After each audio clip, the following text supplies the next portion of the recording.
Welcome back to another technical deep dive here in the debug zone.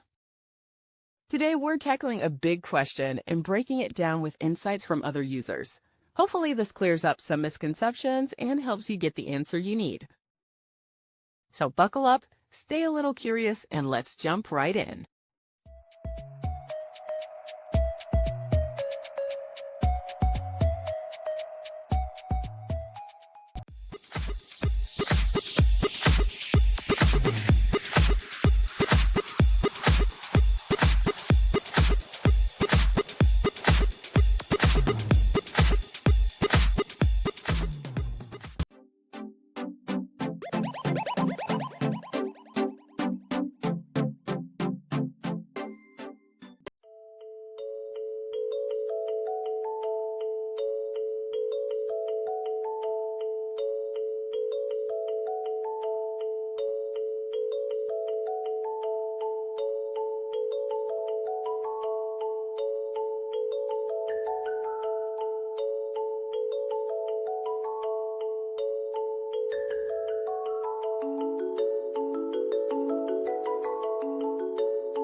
And that's a wrap.